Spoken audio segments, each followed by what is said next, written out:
Going to install HideAway lights on this brake light and cargo light. They're going to be yellow amber, and cut out a hole next to the light assembly where the HideAway light would.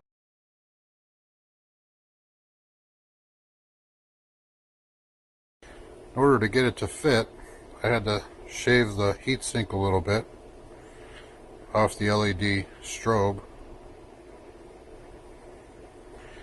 That's going to sit right inside here.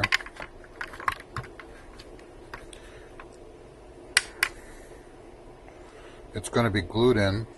Once we get it back in the truck, the HideAway will start blinking like that. There'll be one on each side. Right now it's bleeding through, but when I get done, it won't bleed through because it'll be inside the truck. It's actually going to go right inside the cargo light. You can see where the attachment goes.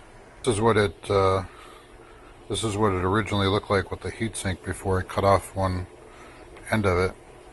I ran it for quite a bit of time and it didn't heat up enough to affect the heatsink, so I think it's safe just to cut off a little bit of that. I'm actually going to use a cut-off tool, air compressed cut-off tool. That's going to cut off this part of the heatsink. Got a little messy on the glue. I could clean that up, but it's going to be hidden, so it really wouldn't matter. I just want to make sure it's got enough glue because originally these were made with a washer to put in there and screw them in. You can see the hole there where you would normally put a small screw to hold it in place. But this assembly itself, you can see it's exposed itself. There's no weather seal on this one because once you put this inside the truck, it's automatically sealed because this is the inside of this goes into the cab of the top of the truck, so there's really not a reason to have the washer in there. Because I can't screw into it, I ended up hot gluing it to hold it in place while it's in the truck. To make the hole, I actually used a Dremel. I couldn't use a hole saw in there because the way that the light assembly was, it would crack it. Because of this here hole, it would create too much of a vibration and crack this piece here. So I ended up cutting it first with a bit from the Dremel. The actual bit looked like this that I used to cut it out. When I made my hole, I drew an inch diameter and then cut it out with this. And once I got it cut out, I had to, in order for this to make it back into the lip of the truck, I had to shave off some of the plastic down to the reflected seal because there's a reflector in there inside the light to make it pop more. So I had to file down all the way down to the reflector so that I still had this lip available here when it goes back into the hole of the truck.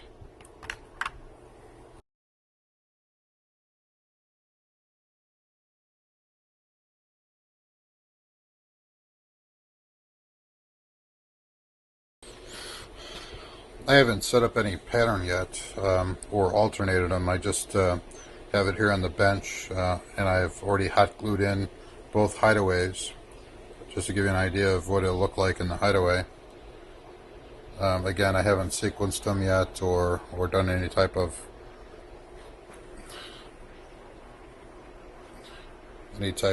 pattern changes, which this allows it.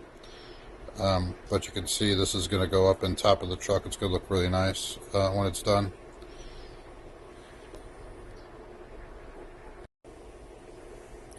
This particular light, you can actually change a couple things. That's synchronized, so you could either have it synchronize itself up where they're both going off at the same time, or you could change it up. I'm going to change it up in 1 second here. This is allows you to alternate them as well in the pattern, so I just hooked it up for alternating them. Whoops.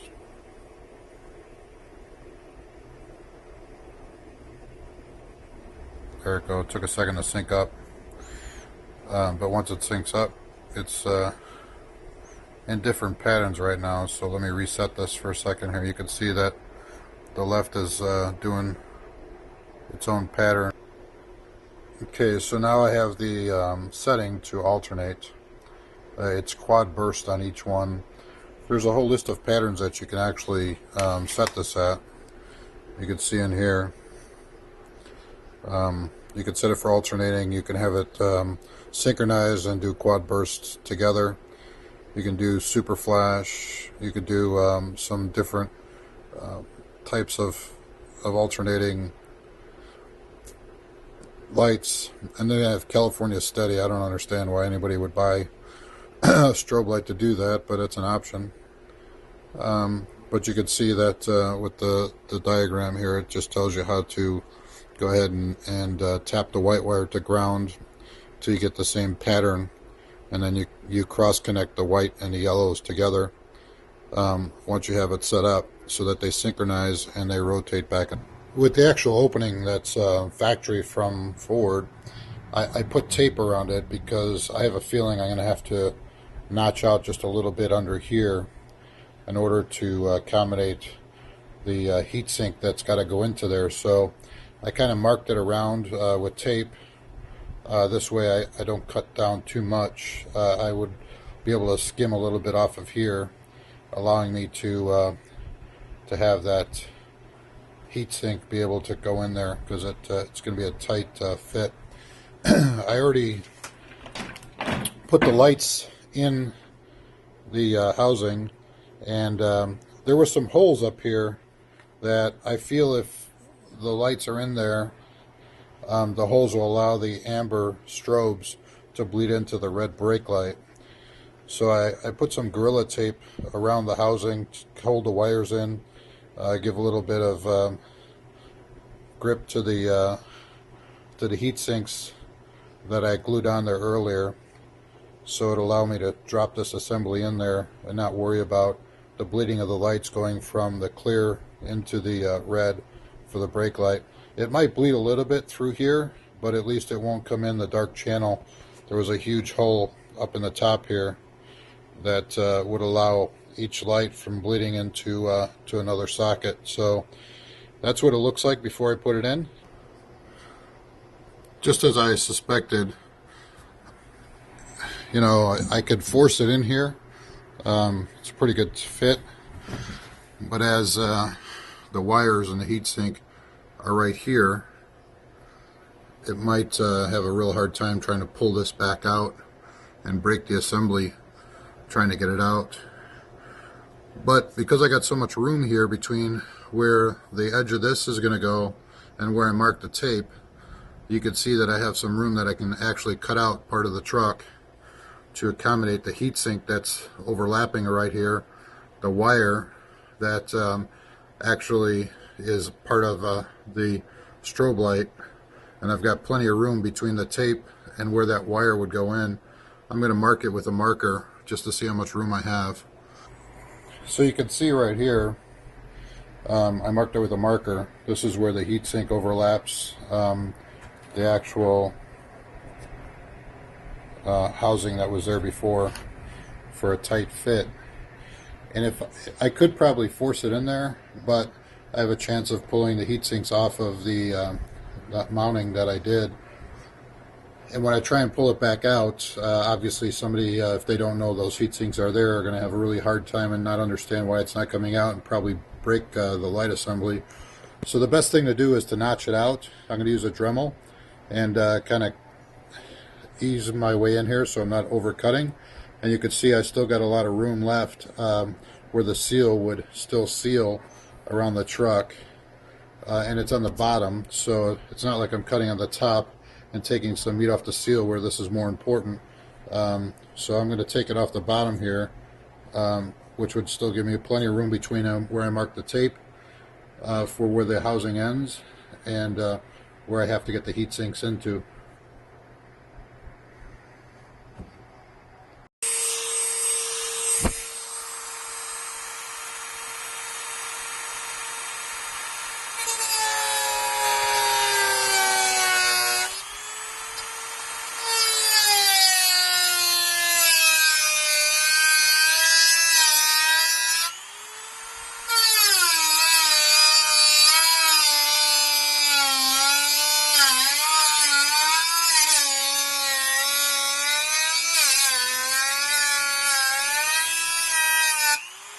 you could see the cutout that I did with the Dremel.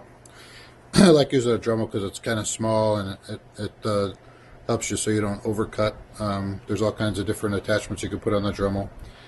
I'm gonna sand it a little bit so that nobody cuts themselves to give it a kind of a dull edge. I'm gonna put some touch-up paint over the bare metal so it doesn't rust up on me. So I'm going to do that next before I put in the light assembly. Now with the notching out that I did, you can see that the housing lines up with the tape that I had marked off before to let me know where I can cut to if I need to cut. And when I pull the tape off, obviously I'll have a nice clean line there. But you can see now I can remove the housing. It's still a little tight, which is fine. I didn't want to take off too much. But you can see how I had to cut away in order to accommodate for the wires underneath the HideAway and the heatsink that actually went over the actual housing. So these cutouts here accommodate the overhang on the heatsinks, so I didn't have to cut off too much of the heatsink. I'd rather notch out the truck so that those heatsinks still work for the lights and have the wires still go in, and I still got lip left for the housing itself with the weather stripping to take place in there. Okay, you can see now that I've painted over the bare metal just to keep it from corroding or rusting or anything like that. I actually did it with a touch-up paint that is specific for Ford. Obviously you could buy it for all different vehicles. This is the white that matches. So I'll wait for that to dry and then I'll put the clear coat. This has two applications to it. This side has a brush to it, and this side has the clear coat with a brush so that you can put a seal over it as well. So just because I don't want it to have any bare metal, I'll wait for that to dry and then put the clear coat on it before I put the assembly back in. Okay, so now you can see that it's all put back together. You don't see any of the cutouts that I did underneath. It's all hidden with the weather seal. You don't see the strobes in there. The cargo light still works, so if I open up the door,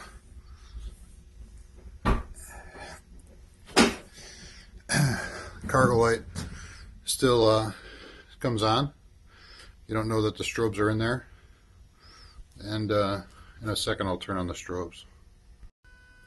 With the cargo light on, the strobes are working, but they get blinded a little bit by the white light. I'm going to shut the cargo light in a second here and we'll see the difference.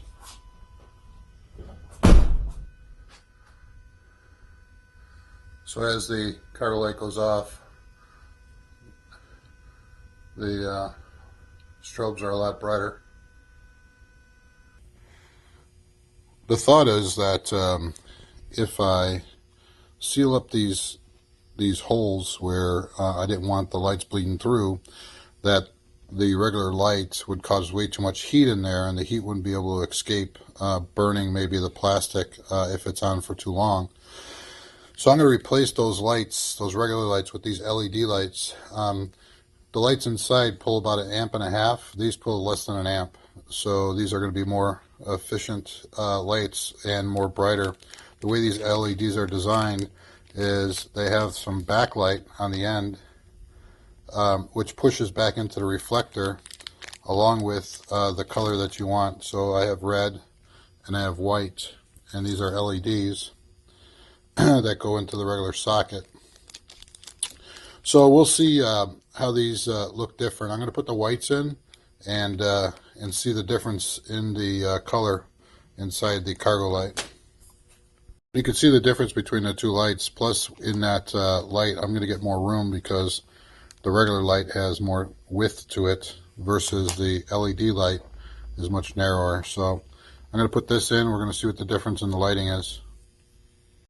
You'll see when I have the light in there, it's pushing the light to the back so it hits the reflector, and it pushes up the front, so it'll illuminate pretty good within there, and it'll run a lot cooler than the regular light when it's in the socket, because again, I closed up the vents that were in there. So I'm going to put one in on one side. We're going to see how much brighter that is than the regular light. I don't know if you could tell the difference. I certainly can, but with the way the light's shining into the camera, it might not be able to see it. This is the regular light. You can see it's kind of yellowish. It's got kind of a tinge to it. This is the LED light. It's got a lot more glow to it. So this one is about twice as bright, which you can't see on the camera, but than this light. This is the regular light. This is the LED light. There's no heat coming through there, and I could feel the heat already pushing through this lens. So again, this one's running a lot cooler because I've closed up the vents. I'm going to use those lights because I don't feel any heat coming through at all versus all the heat. I'm also going to put in the red one for the brake light, which is going to be a lot brighter than the normal brake light, so people will be able to see that a lot better.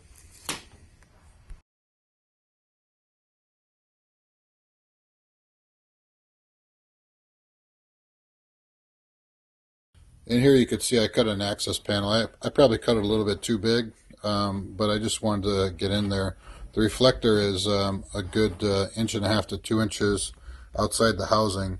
So I'm going to put my strobe in there, and then I'm going to seal this up with a rubber, a thin rubber piece that glues on here so that it seals this back up. But the access panel that I put in there allows me to fit this in here, and it goes into my hole. When it's in there, you'll see it in there, and then I'll show you in a bit how it looks when it's operating. This is what it looks like outside the truck. Again, you know, it's an angled strobe, so it's pointing back into the reflector. It's making the entire reflector pop. But the neat thing about this one is the way that it is. You can see it from the side. So this is going to be the side view in the truck. So it'll still look like there's a strobe, and you can see it from the side view as well. Okay, now that I have my surface clean, I have this opening, and obviously I can't leave this opening because moisture will get inside there and get the lens all fogged up and moisture. So I have to seal this huge opening. I've already installed my light and screwed it in with the washer, so the washer isn't going to do much help because of all the moisture that can get in here. So what I'm going to do is I'm going to actually use this product right here. It's flashing for a house, for door and window flashing. It's got a really sticky adhesive to it, and it's all weather. And you could put caulk around it if you want extra protection for moisture getting in. It's really important to seal that headlight because it's all exposed otherwise, and moisture will get in there and ruin the inside of the lens or create moisture within the inside of the lens, which doesn't give your headlight any good effect. So again, this is a product that I use. You can use any kind of rubber product. This has got nice width to it. I can cut it to size. It's got adhesive backing, as you can see there, and it's pretty strong adhesive, and it allows you to caulk around it if you really want to be extra safe and make sure that you got a complete seal. So I'm going to cut this and put it over this opening right here that I've created to create a seal. Because that's a rubber mat, it's probably it's really thin, you could see it, but it's enough to withstand that. Because it's a rubber mat, it'll stick right to the surface, and I can conform it any way I want, and it'll work out really well. If you notice, there is a hole right here that Ford has in the thing. They have a rubber a sealer on here as well, and this is an adhesive sealer. Mine's a little thicker than the one that they've put in here. This is probably for some type of either auxiliary or to suck the air out of it when they're vacuuming it out after installation. Either way, mine adhesive will be a little stronger than what they put on, so it should be a good application for this.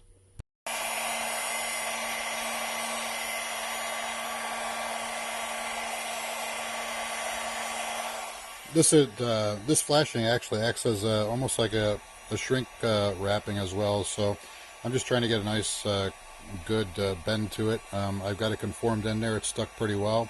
I'm going to take a little silicone and put it up in here so that no moisture gets between the cord and inside there, because the cord does come out. So this adhesive does work with silicone, so I will use a little silicone up here.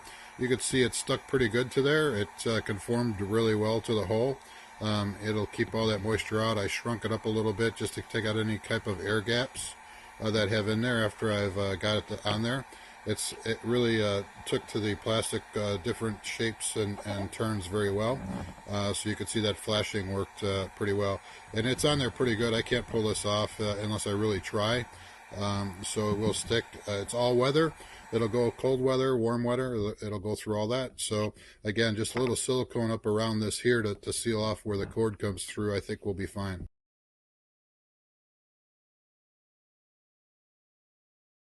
So you can see, just put a silicone. I ended up going silicone all the way around just to seal the edges. Gives it an extra adhesive. Really overkill, didn't need it. I only need to put the silicone in here where the wire comes out, just to make sure there's a good seal there and there's no moisture that gets in. But I ended up going all the way around just to seal up the edges. Again, the product that I used here, this rubber flashing, is it works with silicone as well.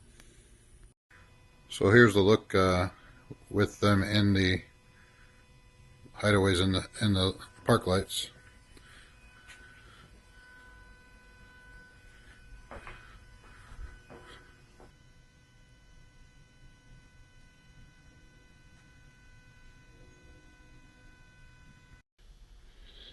This is the tail light of the truck.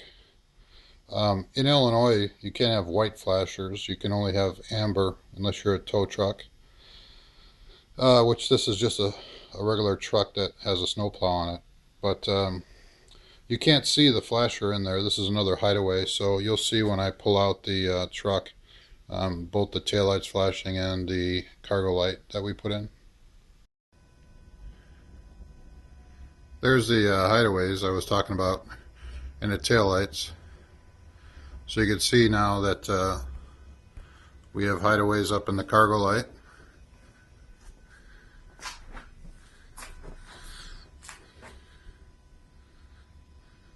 I'm going to turn on the park lights just to see how the red comes in with the flashers.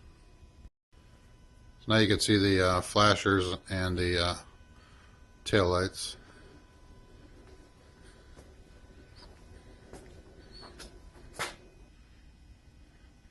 You can see the flasher on.